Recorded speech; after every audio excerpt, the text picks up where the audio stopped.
you qualified to hold that camera like that?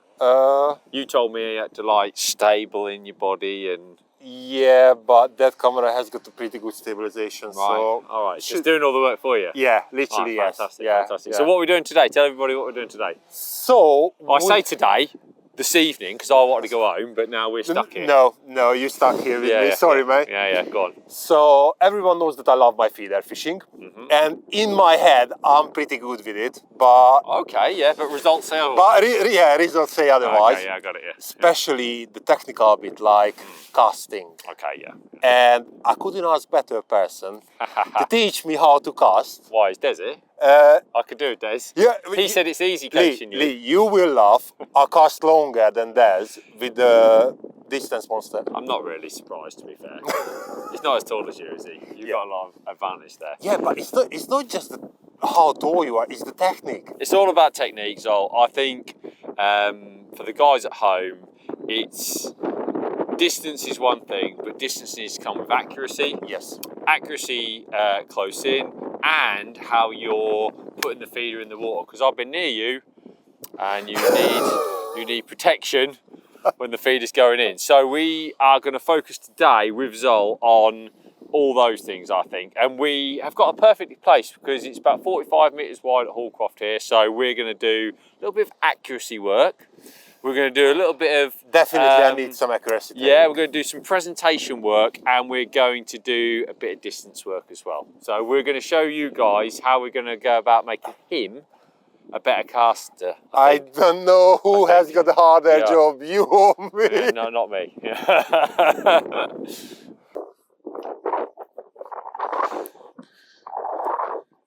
Zolt's just gone to the toilet, so I'm getting the rods ready. I'm really tempted to clip this distance rod up at about 5 or 6 metres because I feel that would be highly amusing for us all.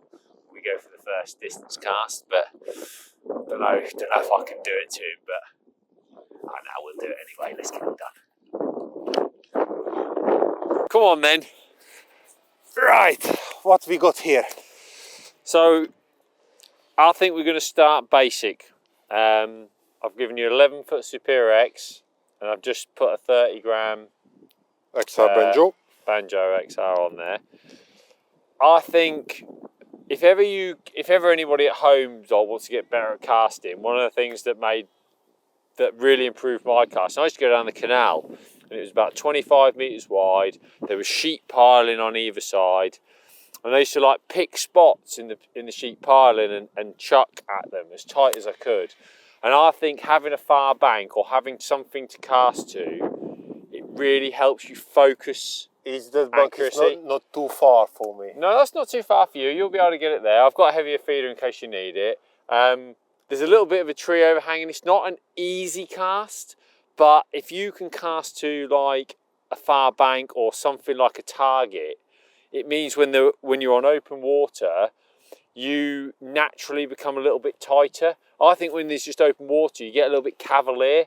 Just over there, you don't pick a marker and that sort of thing. So I think if we can get you going there, that'll be really good. We spoke about underarm casting as well. You said you don't do underarm casting. No, never. So I want to touch on underarm casting as well because I think that you will really benefit from that. That's something that I've only learned in the last 10 years. So I found it a big advantage. Right, sit down on the box. I think what we'll do for everybody at home, we'll do like a clipping up thing, like how to set your clip and get yourself there and where you bring your rod. So just give it a chuck, sort of, I don't know, 7/8 like that, just to get your clip set, and we should be good to go.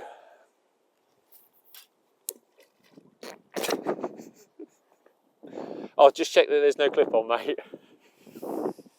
Seriously. Yeah, just check there's no clip on. Anyway, go on, chuck it across. What was it you at Southfield who done this to me? No, it wasn't me. No, it wasn't me. Are you sure about it? You must be thinking of somebody else. Yeah, you must think it's somebody else. Come on. So chuck it like 7/8, so like I say, something like that. You don't need to be really bold and chuck it right across, but just chuck it somewhere to give us a starting point. Okay, yeah, about 3/4. So now you can take loads more line off, loads. Keep taking some line off. Right, now pop your clip on. Now, whenever you're casting to a clip, you want to cast nice and firm. You've got to trust the clip. You've got to trust that the clip will stop the feeder when you cast out. So this time I want you to look at where you're casting. We're not even worrying about how you're going to get the accuracy, but cast nice and firmly where you want to cast, and let's see where that clip lands. All right? Cool. Yeah. So you've got loads more line to go out there. Yes, loads more line. I noticed as well that you're wrapping your line around the clip. Let me just show you this here. So for the guys at home, Zsolt's going over the top and going around the clip. Just use your nail to clip it under the clip like that. Just like that. That means because you can clip off if you need a fish really easily. I did had the trouble before. Yeah, and as well, we don't want to be wrapping this around every time when we're trying to set the clip. So look, we can give it another easy like 5 or 6 meters. You're miles off the bank yet. And then clip that back underneath because you want to obviously speed the whole process up as much as you can. But again, you're going to be miles short. Don't worry about it. Just chuck back out there just to get yourself roughly right with your clip to start with. You know that if you wouldn't be here now, I easily would pick up the 12-foot rod. What, with wind off your back? Yes. 30 grand. Yes. 30 grand. More. Yep, okay. This is a 40-meter cast. This is bank to bank. Just like that, isn't it, Lee? Yeah, perfect. Yeah. You should always cast with a rod that you're comfortable casting with, but there is no question that this rod is, with a wind like this, is easy big enough for this distance. 12 foot actually makes it a little bit harder for you, Zsolt. In your hands? No, in your hands, I'm sure. I think I've got a good base to work with here. I think you look pretty decent. Right, good. Okay, so that's about a metre or so off the far bank. So just, yeah, whoa, don't be too cavalier, all right? Because that was a bit of a bounce back. You know, you've got to get consistent when you're putting that feeder in. What you can't do, that was a metre or so off the far bank, but there was a lot of spring back there on the feeder. So, you know, if you then like added a metre, but you don't get any spring on this cast, we're in the reeds, aren't we? So just we'll wait for those lovely swans to pass, and then will give us a base to work with.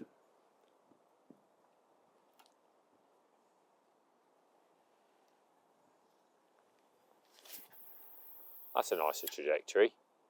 Yeah, let's start with that for now. That's an absolutely great start. I don't want it to be any closer than that. That's probably about 2 or 3 foot away from the far bank. So just wind that in. There's a few things that I think we can pick up on straight away that I want to sort of help you with. I think first of all, for anybody watching, you need to be comfortable with how you're holding the line on the reel. Zsolt holds his line by grabbing the line and pulling it towards the rod. Yes. Some people trap a finger on the spool. I actually do it the same as you, Zsolt, because I got taught to cast by my dad, who was a sea angler. When you're sea fishing, you need to hold on to the line, otherwise it rips it off you as you cast it. Oh, yeah. So I've always cast holding the line against the rod. So just for the guys at home, you know, Zsolt's gripping the line here and pulling it against the rod, which is fine as long as you've got some sort of feel, but as long as you're consistent with what you do. Yeah. I also noticed that the first thing you're doing is putting your hand onto the rod. Actually, you do it like this. Put two little fingers onto the bottom of the rod like this. We don't need to do this. Let's get hold of the rod. We've got a nice grip on the bottom, at the bottom of the rod, so it's consistent every time. I also like where you've got the feeder, all right? So a lot of people, we see them like this, Zsolt, don't we? Feeder right by the tip. I can't cast like that. Yeah, I think that for me, it's not the one. I think whatever you do, you should be consistent. And for me, whatever rod you've got in your hand, I always like to aim for the feeder roughly halfway down the rod. So this is, you know, here's the feeder between the reel and the tip. I think if you're about halfway, that's a really nice place on every rod. Gives you nice consistency, gives you an opportunity to cast accurately and consistently every single time. I find when it's close to the tip, you're almost casting straight off the rod. You can do it like that. There's no right or wrongs. Just for me, the same place every time, and I would always recommend half the rod. So that's also really good. So let's have a look at your action. Go on.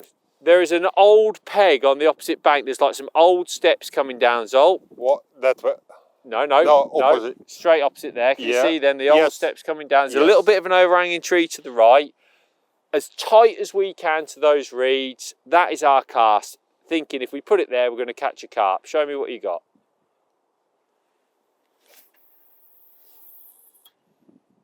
Well, I don't need to do anything. That was absolutely brilliant. That was absolutely brilliant. Really good. Really good. You're definitely like little fingers on the rod at the end, but that's great. Some things that you're doing really well that you need to make sure that you keep in your casting, right? Because that's good. There's nothing really wrong with what you're doing there. You must, whenever you cast, the rod must be straight at the target and the feeder needs to come back straight. So what we see a lot of people do when they take back the feeder is they as they pick the rod up like this, they bring the feeder round like this. Right, swinging round to the side, and then the feeder is swinging behind me left and right. So you can't cast accurate because you don't know where the feeder are going to go. Exactly, because when I cast, if the feeder's on this side, it will punch to the right. Yeah. If the feeder's on that side, punch to the left. So whenever you bring the feeder back, it's very important, and you were doing it nicely there, like almost trying to keep the feeder as close as you can to the rod. That's my first tip with accuracy. The rod is like your own arrow to where you need to point. So you're almost like looking down the rod. So just show the guys again, because that was great. That was great. I can't fault that at all. So show the guys again. The thing is, when I know that I need to bring the rod, that's a little bit more side to side. You don't need to do it like that. You need to bring the rod nice and straight. You know that time to time it's happened with me that I crack off. Time to time. I've seen it. Yeah. Yeah. And why do you think that is then? To be fair, what I was going to say that lots of people, I think, try to cast like that because they are afraid that the line is wrapping around the tip. Yep, good point. And I think it's something in my technique why I'm like to crack off time to time. It'll be more your technique because ultimately the line is coming out of an eye at the top. So whether you swing it straight back or left or right, it doesn't make any difference. Do you understand what I mean? Yeah, actually. Yeah. A crack-off never comes, or I say never, a crack-off rarely comes because you've tangled the line round the tip.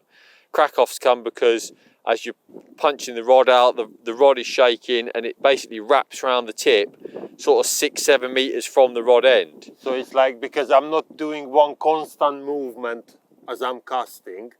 Yeah, effectively it's where you put the rod at the end is a lot of it, and your release, your timing on the release is what causes crack-offs, not so much what you're saying. So just slowly bring your rod back this time, just to show everybody that. So I want you to really concentrate on holding the rod and using this rod as your marker to the far bank and bringing this rod and feeder almost straight back behind you as best you possibly can. All nice one motion like you were doing, which is really lovely. And punch it at the target. Yeah, nice. That's a bit left. Quite a bit left. Quite a bit left. Yeah. So that, again, that's a little bit, I felt you were a little bit like chucking across yourself there a little bit, almost a bit nervous about what we talked about. Of course I'm nervous, you're standing behind me. You can bring your feeder on the left-hand side, you know. You don't have to bring your feeder on the right-hand side. If you're thinking like the wind's like affecting how you bring your feeder back, try bringing your feeder straight over your head. Try bringing your feeder straight over your head. Go on, that's it, like that. Yeah, go.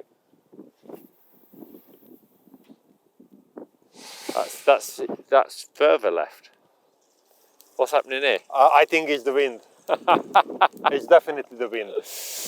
So you need to, what you're doing a little bit, especially if you watch that back, your right arm is out more this way, and I can see you're leaning everything towards casting across yourself rather than looking. I want you to punch this rod straight at that target, like both hands in front of you.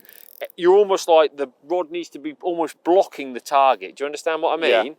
So like the feeder needs to skim the rod on the way back so it's straight, That's it. And now punch that rod at the target. Oh. Very good, very good. Very good, very good. Listen, the way you brought it back was fine. You just let it go. That's no problem. I told you, it's not going to be an easy work for you. No, it's good, it's good, it's good. You've got the potential. You've got the potential. This is a great starting place, I'm saying. Go. Let's see what you've got. Nice and straight, everything straight. Ooh. Right, right. This is one thing I see a lot, right? Pass me that rod there. So what you did there, and what you guys at home need to be aware of, is Zsolt almost like lifted the feeder and he created slack line. That's how you get a tangle around your tip. So what you need to do is almost, before you cast, swing the feeder very slightly out in front of you, so you've got a little bit of momentum to bring the feeder back. So you should never ever have any slack line between your feeder and your tip. So you went like this and lifted it, and then you had slack line. Do you understand what I mean? So you almost want to, like, I look at the target and I actually swing the feeder out towards the target to start myself back. So when I punch out, I'm straight in line with where I want to cast. You know what I mean? So it's a little bit like a golf swing. You almost need the momentum of the back to cast to the front, you know.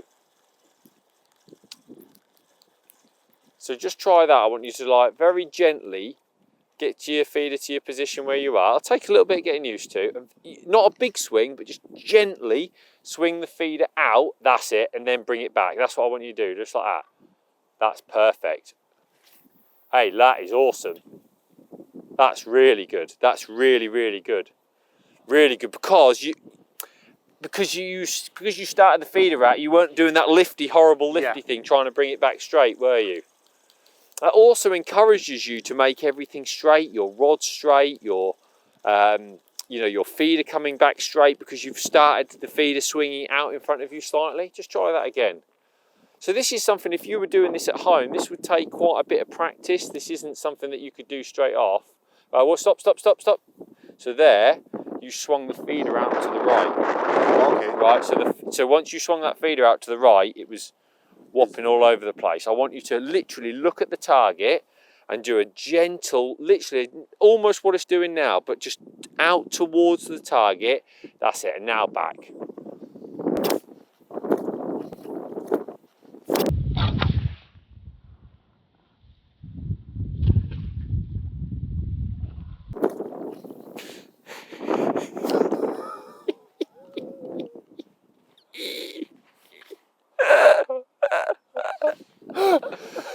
Oh, who cracks off with an 11-footer? Oh my goodness. Right, when you watch that back, I nearly stopped you there, but I thought we'll just go with it. When you watch that back, you will absolutely love that, because what you did there,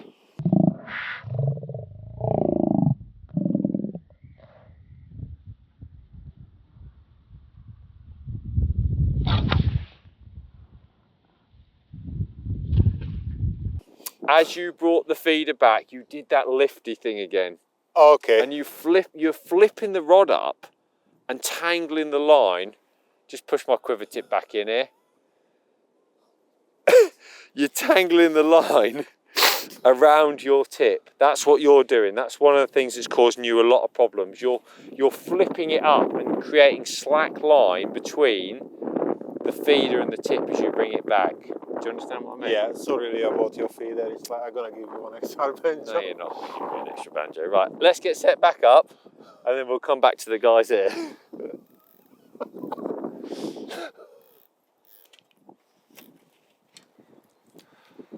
Right. Lee, is it any chance that I can cast few of the camera? Pardon? Is it any chance that I can cast few of the camera? You know, like a bit of practice? No, absolutely none whatsoever. You really don't give me any slack line today. You want to practice before we turn the cameras on. Right, I'm just going to reset this clip then. I'll put your bomb on this time, only because I can't afford to lose another Duro banjo. Is that close enough for you? It's really annoying how accurate you are. Right, okay, look, there's a few things I want to work on with you. I was sort of like, as I was setting the rod up, I was just thinking, I think you've got a really good base.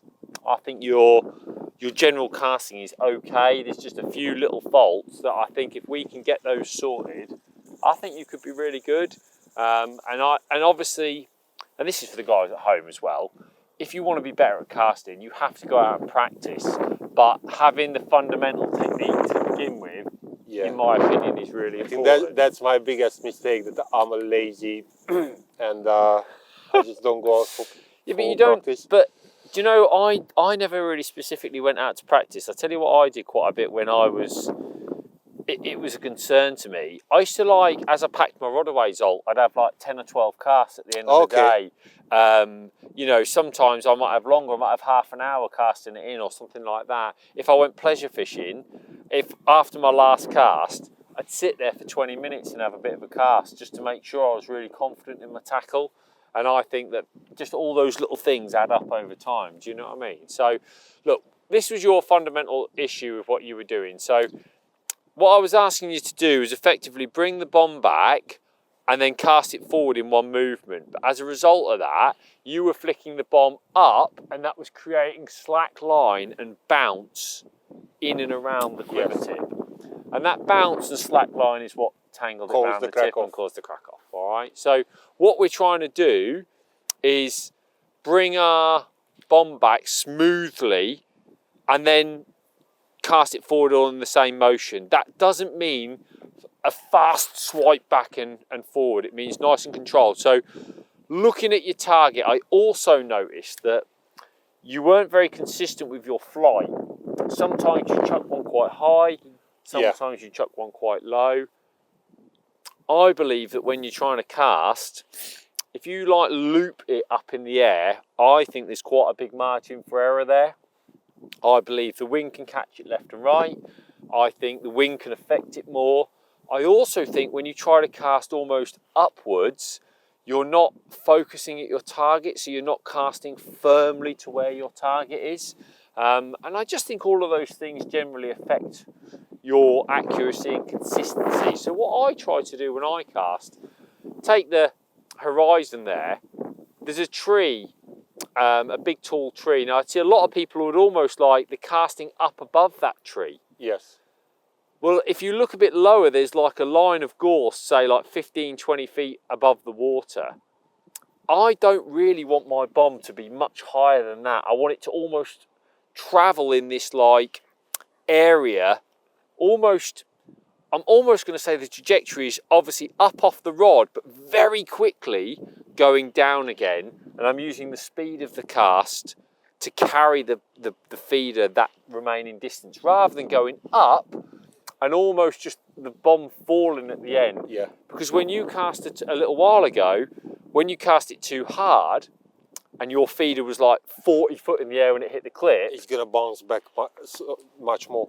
Exactly. Whereas if you cast a little bit flatter and the feeder's almost going down, when you hit the clip, and we'll talk about that, how you hit the clip, there's hardly any room for error. Do you understand what I mean? So your consistency of distance is so much more consistent every single time. I will be much more accurate. Yeah, so this is what the guys might not be able to see at home, but effectively I'm looking at my target and I'm almost going to thrust this like 3 to 5 meters beyond where I want to cast, and then I'm trusting the clip to put it into the water. So I'm looking at the target and I'm literally flicking it at where I'm casting, so I can then bring my rod straight back forward. Do you understand? Yeah.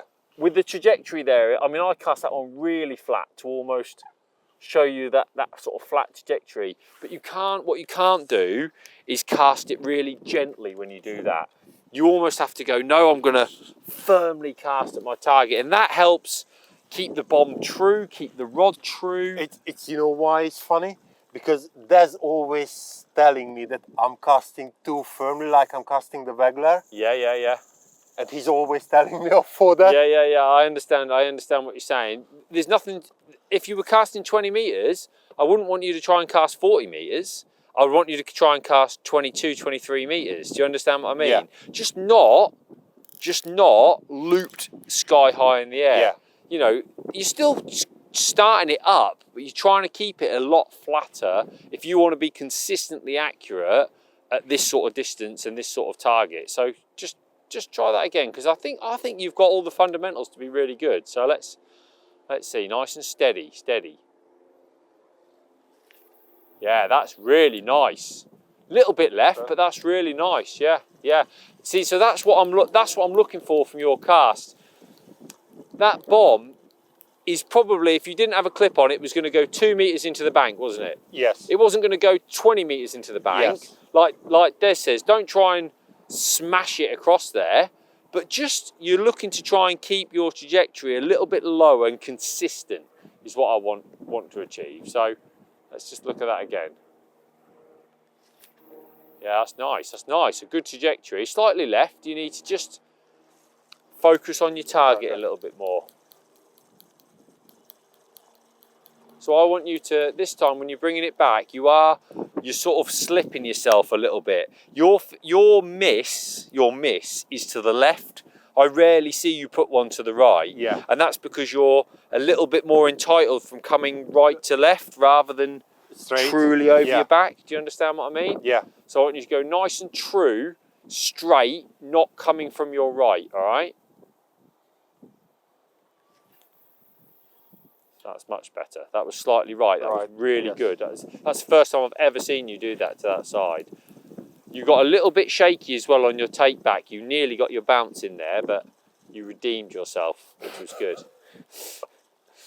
All right. You mean save your bomb? Yeah. Yeah. Nice and steady back. Just keeping that nice and smoothly. So swing it out. That's nice. Yeah. Lovely. Yeah, that's really good. Yeah, really good. So what Zsolt's doing nicely there is he seems to consistently bring his rod down to the right. So when the bomb hits, he's using the bend of the rod and a little bit of give in his arm to almost place the bomb into the water. So it's not going crunch into the water. Almost as it's coming down like this, Zsolt, that last bit, you're cushioning it down into the water, which is really important. That's what I want to see every single time. That's what allows you to cast a little bit firmer. That's the best one. Absolutely brilliant. Really, really, really good. That was in the bucket where I want it to be. You know, because I would say you're consistently like 2 foot off the bank. Mine's closer because of where I put the rod. Yes. But for you, all I would do is just tweak my clip by a foot, and then I would be a foot from the bank. Do you understand what I mean? It's trusting the clip, but they're consistently 2 foot from the bank. We haven't got 6 foot and then 6 inches. It's been really good. Let's have another one.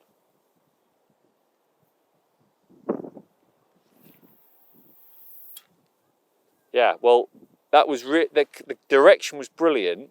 That was the one that as you flicked it, you almost were like looking at it a little bit, but you looped it a bit higher, didn't you? Yes, yeah. And because you looped it a bit higher, it was a bit harder. It was going to go 8 meters past if it hadn't have had the clip, it would have gone 8 meters past. Yes. If you want to cast it a little bit higher, you've got to cast it a little bit more under control. Does that make sense? Yes. Remember, you're trying to aim maximum 3 to 5 meters past your target. That's where you've got to think. Yeah, nice, really nice. Yeah, lovely.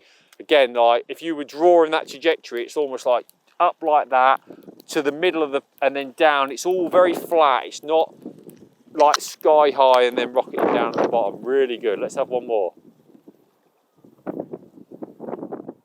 And as you said, the wind doesn't affect my casting that much when I'm casting that lower. Yeah, and it's not, just to give the guys at home, it's not casting flat. It's still casting up, but obviously not right up. We're not casting to the clouds and letting it come down. We're trying to use the momentum for it to carry itself there. I mean, that's in a bait tub. That's really, really good. So I think if you go away and work on that, what we're showing you there now, I think you'll be casting 19 out of 20 times exactly where you want to be in competition because of practice. Yeah. Because now all the fundamentals are brilliant. I can't fault the fundamentals though, they're absolutely brilliant. Nice steady take back. like casting with authority to where you want to be, but not, you know, 100 meters past.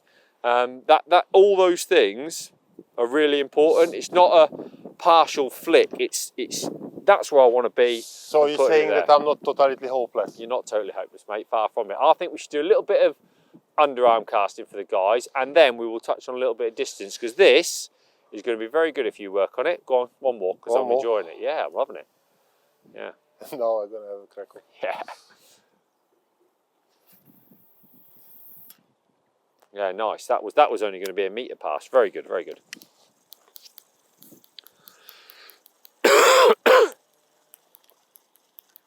Let's do some underarming. That's going to be fun. I've never done any underarming. Brilliant. We're going to add it in. Let's have a start and a stop. Good, very good. Okay, let's talk about underarm casting. Yes. Underarm casting is something that wasn't a thing, but now is a thing, because we're fishing matches where you might want to cast your method feeder down the edge. Yeah. You might want to fish 8-9 meters out in front of yourself, which is still a decent way out, because we're fishing with feeder matches. We're not fishing always float matches. Yeah. You know, particularly you're doing a lot of feeder fishing.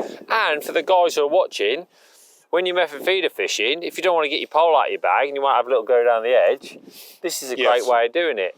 Now, when you're fishing like anywhere sub 10 meters, I find it very difficult to cast 10 meters overhand and not get it to crash into the water, because the rod's so long. Yes. You're starting the feeder from so high up, aren't you?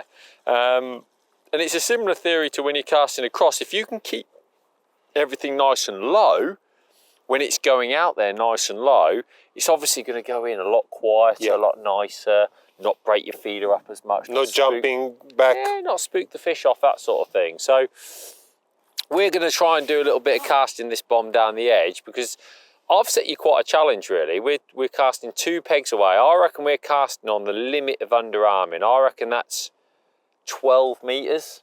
You know, but again, if I said to you, let's cast it overhead, I mean, I'll try, but I think this will go in like a right bag of junk, and it'll be really difficult to, you know, like, I'm sort of like crashing it down, you know. I think it's really difficult to control, whereas if we can cast underarm, it'll be really accurate. So here's my little crash course of underarm casting, right? The rod still has to do the action when you cast. So here's rule number 1. You want to bring whatever you're going to hold to compress the rod almost to like the first eye with the rod straight. So let me just, I'm going to obviously just get this just perfect for this one. So look, there is the bomb in my hand, on the eye, and the rod is straight, agreed? Yes.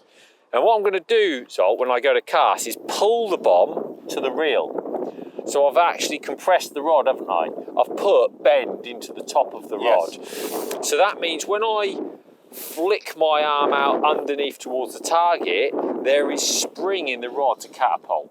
If I don't do that, if I allow the bomb to like be, say, here, and now I try and cast, I've got to almost create the energy myself by like swinging the bomb. Do you see what I mean? You're losing the accuracy and the distance. and I can't get the distance. So what you need is to make sure you've got a bend in the rod, and just for guide, I've never thought about it. I just measured it off when we were setting up. I hold it there with the rod bent. As it happens, it's on the first eye. So that's if you want to give yourself some idea. Now, what I like to do is I like to look at my target. I don't like to swing the rod round from the side, because it's exactly the same as the overhead casting.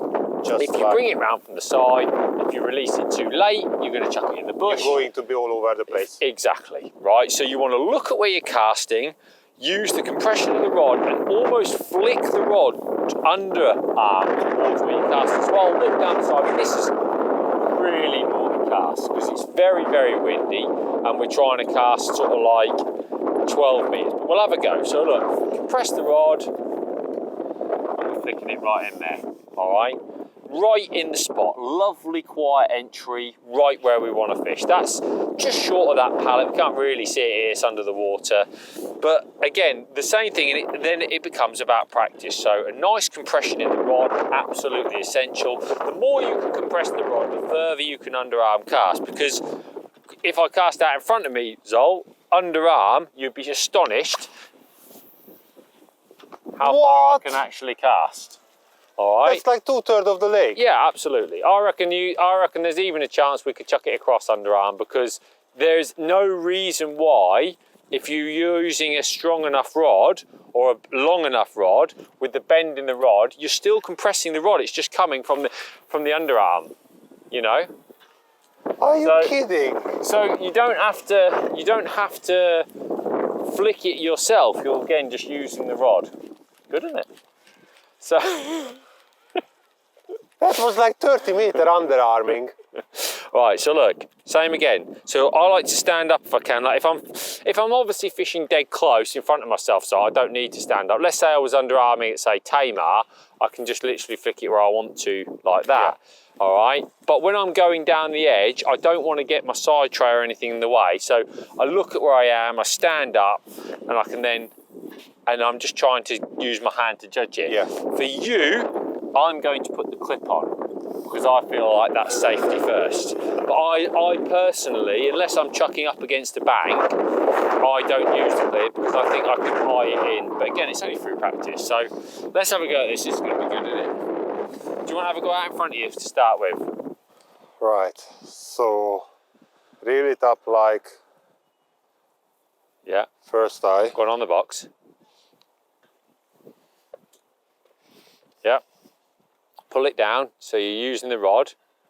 That's it, yeah. Oh.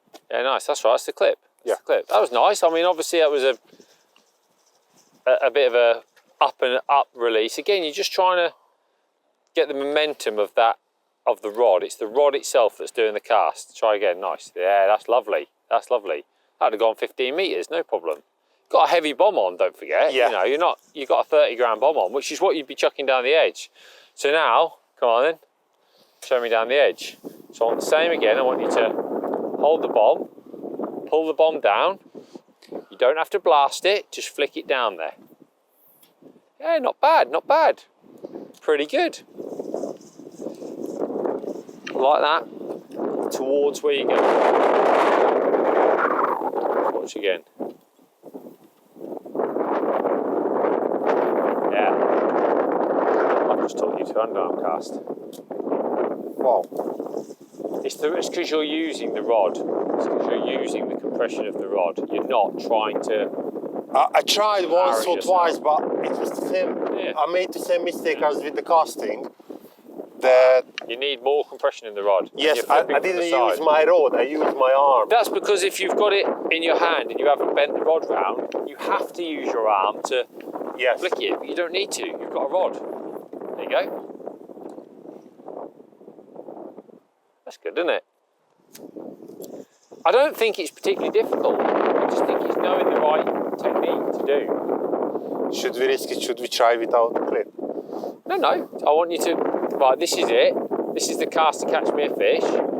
As close to the pallet as you can. Inside that piece there. See, from the water, I want it tighter. I want it right against the bank. Not right against the bank, but close. I want it another 2 foot closer to the bank in the killing zone. See that? There's a little something floating in the water. Yeah. I want it inside that.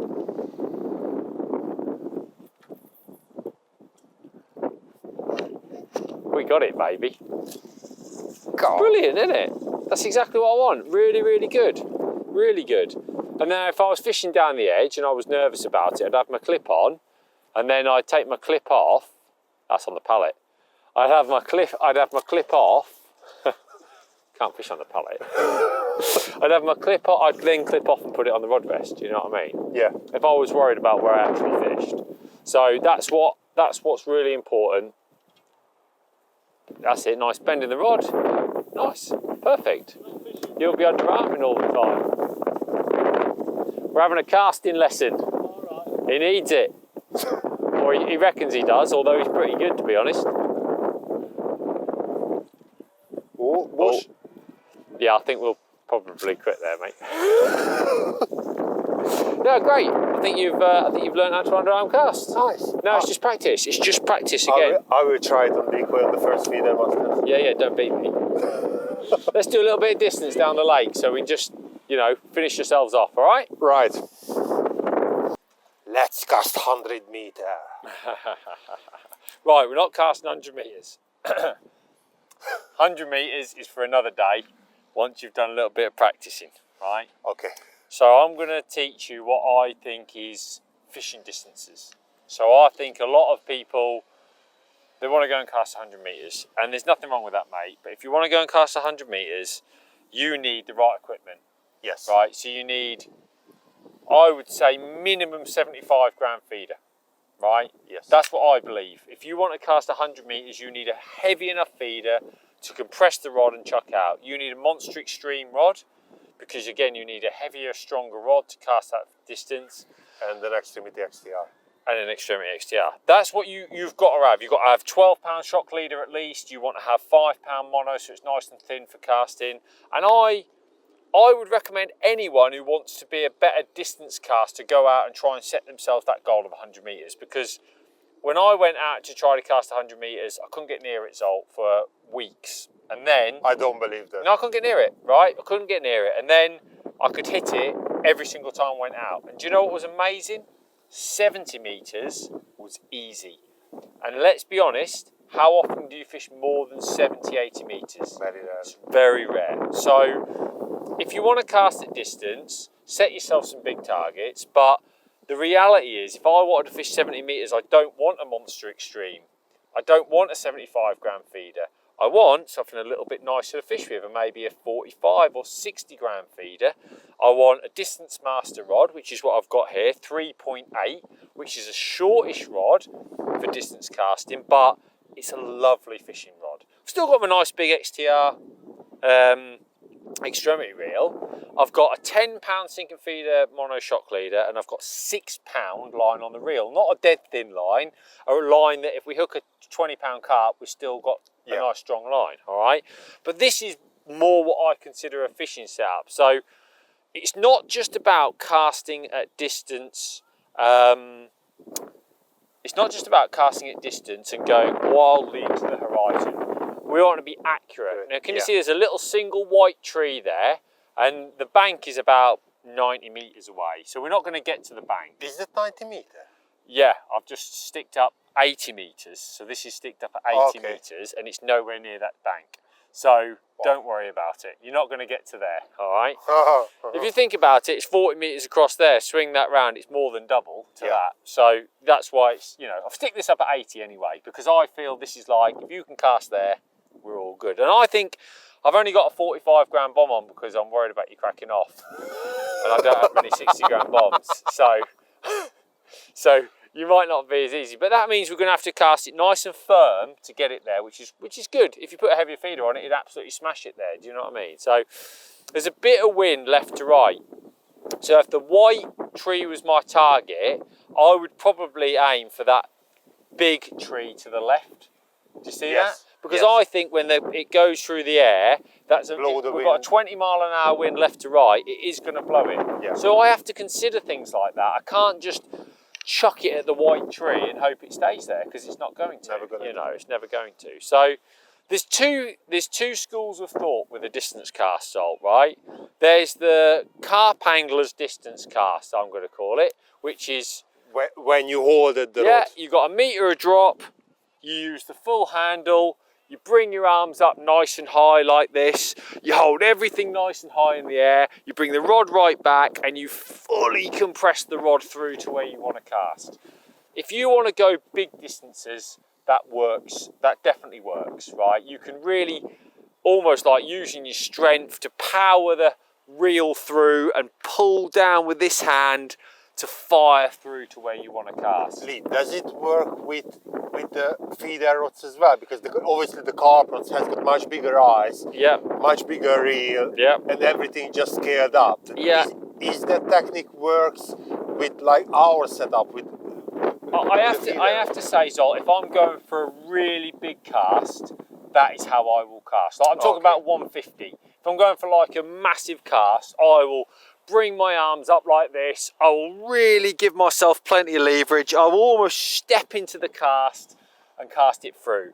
That's not reality of what we do as anglers. It's just not. So what I want to do is I want something that's nice and consistent again, and it's going to be based off my old technique. But what the difference is with this, you're putting a lot of stress on your tackle, all right? So you've got chances of crack-offs all over the place. Have you got some spare tips for your distance master? Oh, we don't just need them. in case. We don't need them. I've put in fishing tips. I've got a 2-ounce tip in, not the 4-ounce. I've not given us any shortcuts. I want to do it with my fishing rod. I could use some shortcuts. Exactly. Well, you're not getting any. All right, so we're going to chuck at the big tree. So it's the same technique as going across there. I'm going to look at the tree. First of all, I always stand up, give myself plenty of space, right? I'll make sure I use the full leverage of the rod butt. There's no good having your hand here. Yes. You're not going to get the same power. Get your hand nicely down the rod. Look at where you want to cast, right? And bring your bomb back, but everything's a little bit higher. Your arms are a little bit higher, so you've got more leverage to push the feeder out. But I don't like to stop. I like to bring the bomb back nice and smooth, looking at where I'm casting, and almost use the compression of the bomb going backwards to cast it. Just as we cast like 4 meters. Exactly the same, but all the tackle is a lot stronger. All right, so that's the idea. Now the wind is now 40 miles an hour, left to right, so I've got some right. I'm going to have to really like almost aim like well left here to end up if I want to end up anywhere near the tree. But the thing's the same. What I don't want to be doing is bringing the rod round to the side. Don't want any of that. I want to be looking at where I'm casting. Similar sort of thing. I like a nice drop, about half the rod, something like that. I'm looking at where I'm casting. Right, I'm going to cast at that old tree and see if it comes round. Pretty good, I'm saying. Not bad. Not bad. Not bad. Not 1 bad. metre to the left. I'm saying that. I'm certainly taking just that. Just as I would cast. But my point is, if I want to fish 80 metres accurately every single time I cast out, then that is a very relatable technique, what I've just done. Do you understand what I mean? Yeah. Whereas people who go, yeah, I can fish 80 metres. Is it accurate? It's no good if it's not accurate. Yeah. It's no good to you. It just doesn't mean anything. You've still got we're anglers. We're not just here for chuck it and chance it. We want to be nice and accurate. So look, same again, halfway down the rod, looking at where I want to cast. I'm looking at the big tree, swinging the bomb back. The wind's there.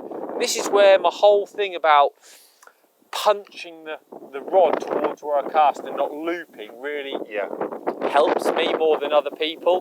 Because if you notice, I didn't chuck my bomb into a million mile sky high, did I? No. It went up, but it didn't go.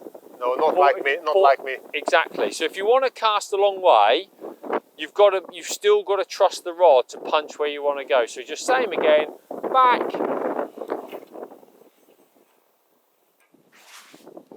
Nice, pretty good. A bit further to the left, but obviously it's again you're just trying to allow a little bit of the wind. But it's within a metre or so of where my first cast was with a 30 mile an hour side wind. So I'm really happy with that. And if you don't, if the wind was off your back or anything like that, you'd be super accurate. All right. So that's what I want you to work on. I want you to have a few goes, and we'll see if you've got the technique. Because I've got a feeling you like a big static punch, I have, Zsolt, rather than a nice smooth cast. I'm going to make you stand on the foot plate as well. I'm going to fall into the water. That's good. That's a nice drop. Let's have a look. Smoothly back. Remember, don't bounce it back. Yeah, nice, nice. Way up, wind in, that's in the tree. Oh no. Oh, I don't believe you got away with that. Better to be lucky than good. So that was 10 metres to the right, that's all right. So you want to, you want aim at the big old tree. Okay. Don't aim at your target because you've set a new target because of the wind. This is a tricky cast. I want you to aim and cast hard at that other tree. Yeah, nice. Rod up. That's much better, much better. Now, one thing I notice there, Zsolt, when you cast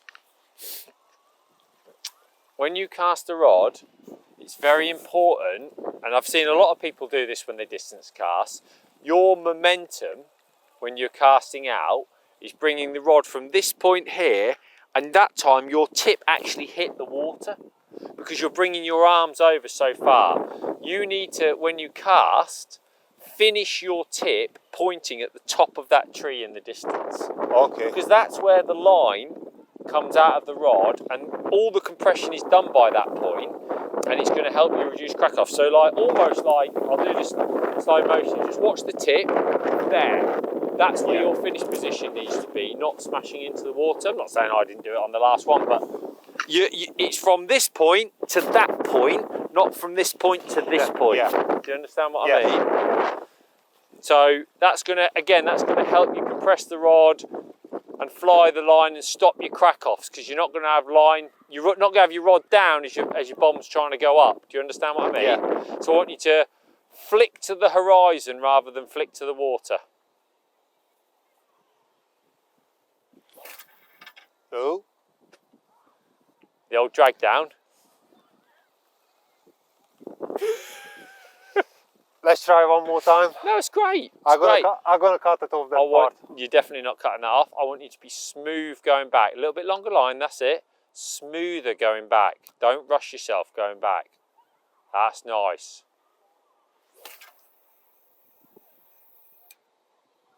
Yeah, it's good. It's really good, mate. Yeah, it's really good. It's good because I've got somebody who's a good caster. It's not true what Des says about you. What he says. Anyway, yeah. It's good, mate. It's really good. It's very good. It's very good. You're taking the techniques on board really quickly, so it's really, really good. Again, now it's just about practice. You got to get that.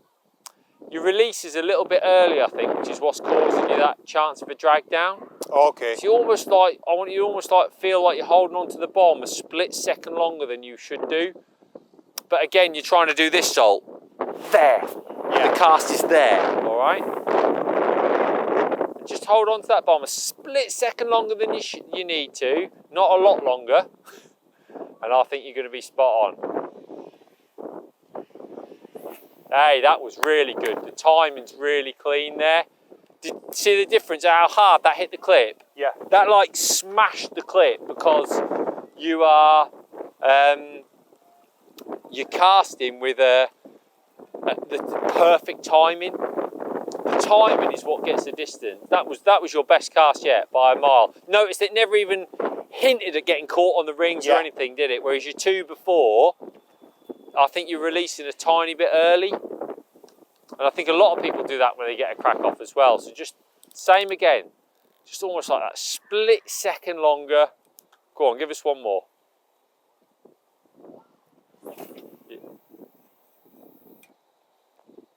Just be careful that you try to flick the rod back up to recover yourself, and that runs the risk of causing this. Yeah. Crack-offs come because the tip's going like this and the line gets caught around it. So you sort of went and brought your rod back up. Yeah. Don't, if you've committed too far, just try and keep it straight. What I want you to do is the end has to be rigid, wherever it is, even if it's there. Oh, okay. Just make sure you go whack. Do you understand what I mean? Yes. That gives the rod a chance to recover as quickly as possible, in my opinion. So same thing again. Just a nice and firm. Don't try and correct the rod. Just almost imagine yourself trying to straighten it as quickly as possible. Yeah, nice. Yeah, that's in a bucket at 80 metres. Very good. Really good. That distance fishing is hard work. Go to the gym. That's it. They said he was uncoachable. I'm not having it, Zsolt. That was brilliant. Yeah, don't forget me. That's disgusting. I still need to learn how to I didn't say anything about fishing. I hope everybody's enjoyed it. If you want to get better at your casting, there's loads of things there to think about. You can get out and practice on the bank. Again, It is all about practice. We joke about Zsolt, he goes fishing quite a bit. You can see that in his fishing, he's not a complete beginner, but you've definitely made some steps up in everything today, haven't you? Yeah, 100%. And I need to practice a lot. Yeah, and a bit of practice with the right technique, you can be as good as Zsolt. Guys, don't forget to like and subscribe to the Preston Innovation YouTube channel.